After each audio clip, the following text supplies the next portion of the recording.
Next up on our Halloween series, we have a jack-o'-lantern. And these ones are special, and I want to try to do more of stuff like these because these have a hollowed out bottom. Underneath you can see it a little bit right there, where you can put like a tea light inside. So these will be pretty cool, but they're also going to be pretty challenging to cast. You can see I have like a different setup here. I'm kind of trying to do it similar to the Chucky and the Freddy. Hopefully you'll see those videos before this. But this is the main pouring channel right here. So the molten metal will come in, it'll go up. This top part will act as a trap. It'll collect any of like the debris or anything. And then the metal will go down into the gate, into the stem, and then it'll fill up the sides of the pumpkin because it's obviously hollow on the inside.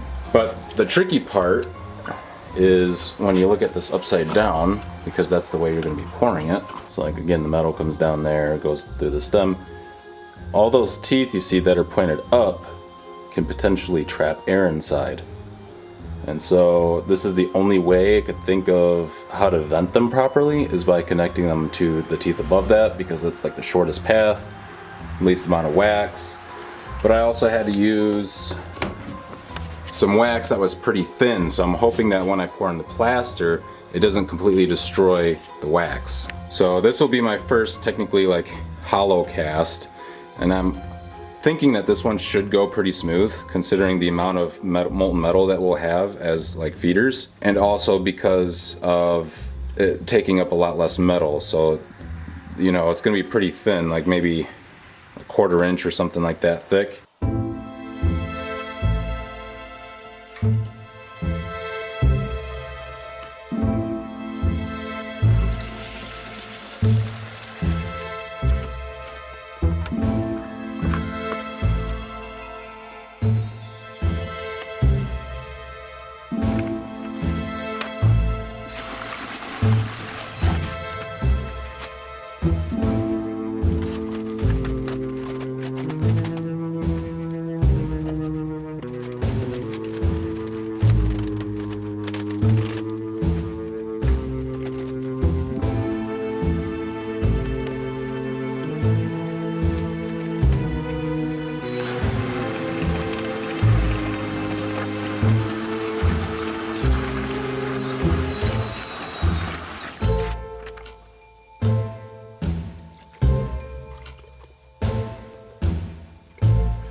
So one thing I didn't think about for the jack-o'-lanterns is at the very top on the inside, there's nowhere for the air to go when the plaster rises.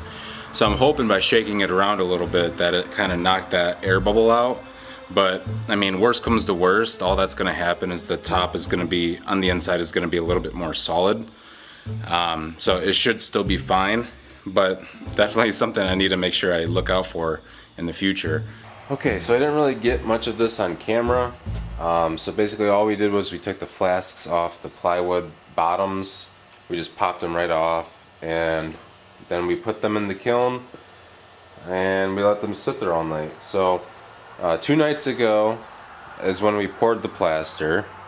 Yesterday I took them off the plywood bottoms and let them sit out all day in the sun, and then I brought them inside because I knew it was going to rain. And then that night, which was last night, I let them sit in the kiln all night. And it's only on the very lowest temperature, so it was about, like, I just checked the temperature on the inside here, and it's about, you know, it's 300, it's like 340, 300, you know, it's averaging about 300 degrees. And some of the molds are averaging, you know, like 200. Yeah, it looks like about 200 degrees. Okay, so when I had this sitting in the kiln all night, I had this knob to off and this knob to low. And so this reached about 300 degrees with just this at low. Now I just turn this one up, and we'll do that for about 3 hours. Then I'll turn this one to medium for about 3 hours, and then I'll turn this one to medium for about 4 hours. That's the burnout cycle that we ran last time. That turned out really good. I think I could get away with pushing it a little bit hotter just to make sure I drive out anything else that's inside, because I didn't have zero, or I had zero flashing. I had no issues with that. I also had like zero air bubbles. I had like incredibly smooth surface texture. Okay, the 3-hour mark is over, the first 3-hour mark, and I just turned the bottom knob to medium. Top one is still at low. And it looks like we're hovering right around 400. Not nearly as high as I would like it to be. Right, another quick status update. It's been 2 hours since the last one, and currently we're at medium on the bottom, low on the top. And you can see there's a lot of smoke from the PLA burning out. You can see some of it's settling on top. All that will just evaporate away as it gets hotter. Checking the side of the kiln, it's about 700, 740, 700. The very bottom is like 800, and the very top is like 600. There's like 200 degrees difference between the top and the bottom. God, it's so hard to do anything inside at this temperature because the smoke just burns your eyes. Okay, so now I got both on medium, and now we should run that for about 5 hours.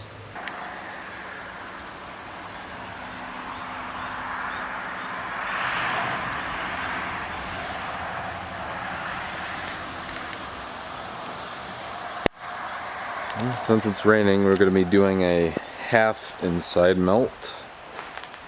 So I'll keep my furnace right about here, under the roof a little bit. It's okay if a few drops fall in, but what you don't want is any of the rain to fall in the molds, so we'll take the molds out and I'll set up probably right here again.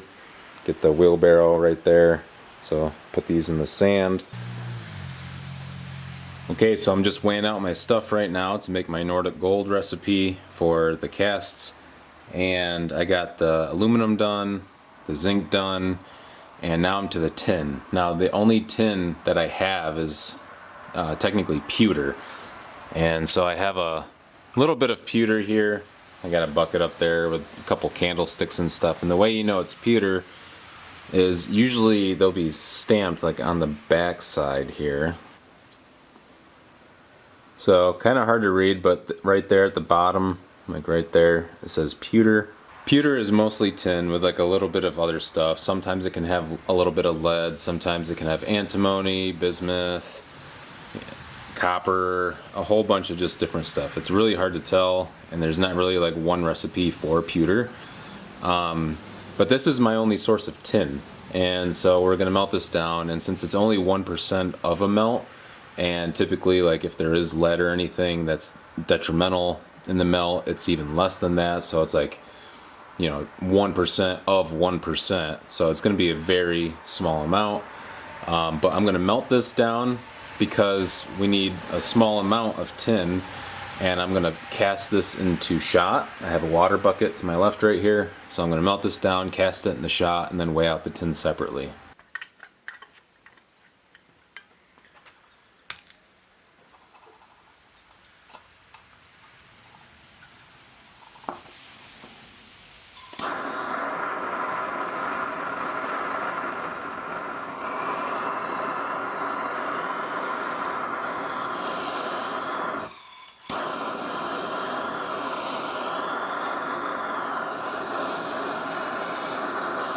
And this is not fast speed, by the way. This is literally just how fast tin melts.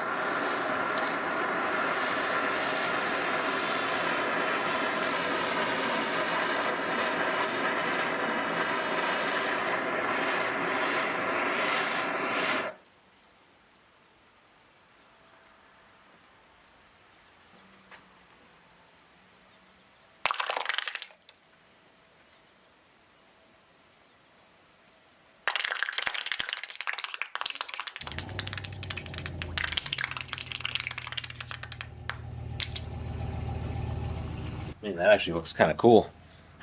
This is the first time I've ever cast shot.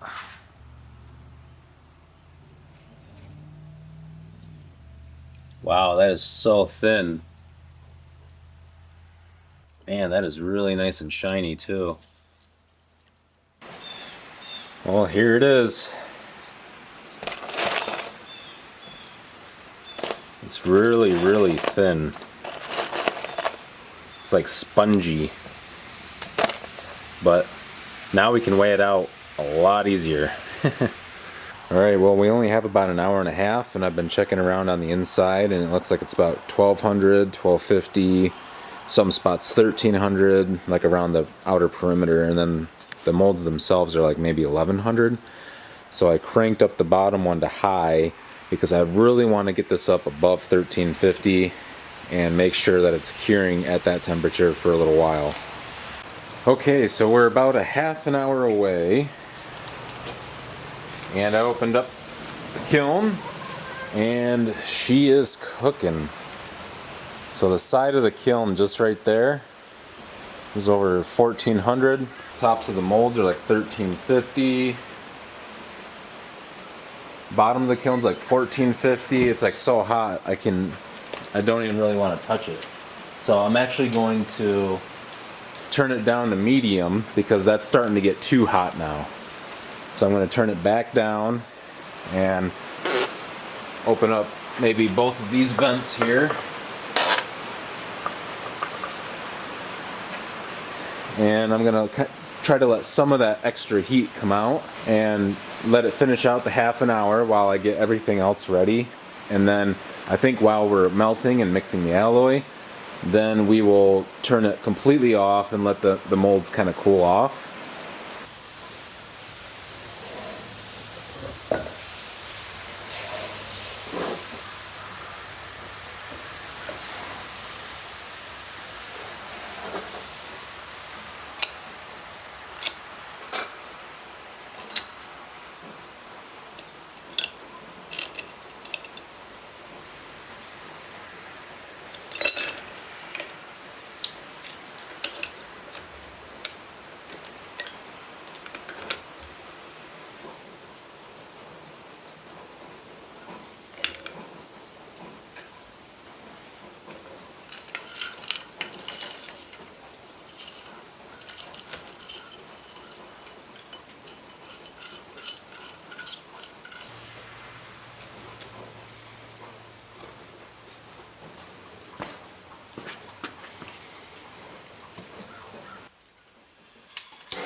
Dang it, blew out.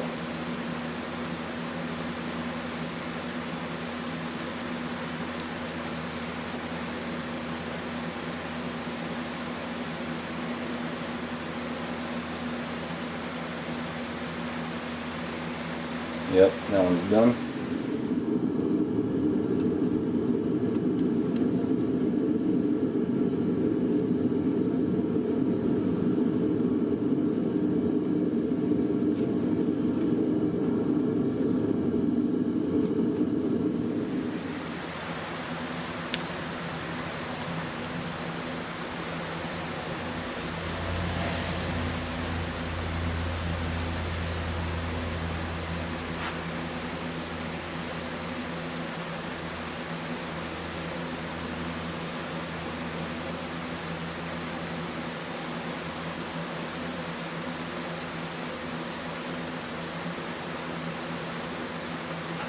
Oh, I thought that one was blowing through too, but it just broke off the top.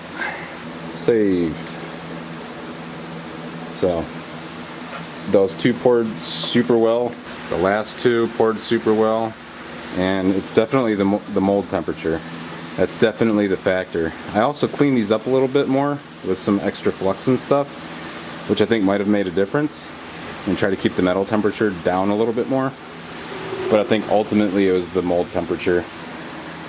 See, like the outside is 380, the top is like 290, 300.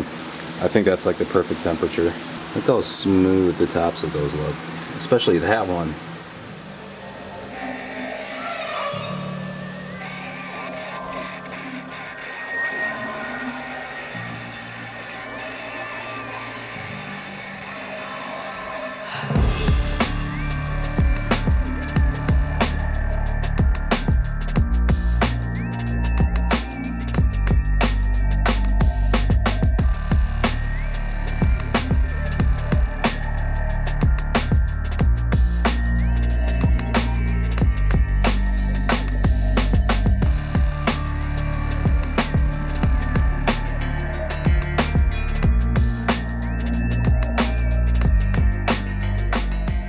Alright, well that's it for this video, guys. Be sure to leave a follow, subscribe, like the video, and comment what you guys think about the jack-o'-lantern. I think it turned out awesome. I'm extremely happy with it. This is some of the smoothest casting, like, texture I've had so far. If anything, it might be the smoothest. I love that it's like a working product, something you can actually use. This is one of my favorite things I've done so far. I just love doing stuff like that. Sadly, I think this is the last part of our Halloween series. I still do have 2, maybe 3 things to put out, but this will be the end of the Halloween series, sadly. The other things will still be Halloween related, but they won't be coming out until after Halloween. I just didn't have enough time. I thought I could really push myself and get everything done, but sadly, that's not how it always works out. Definitely check out those other 2 videos that will be coming out, because they will be pretty good too, especially one of them because they have even, I think, better texture than this did. Definitely stay tuned, and again, don't forget to subscribe to the channel. It definitely helps me out. Once we get to that 1,000 subscriber mark, we can start to monetize.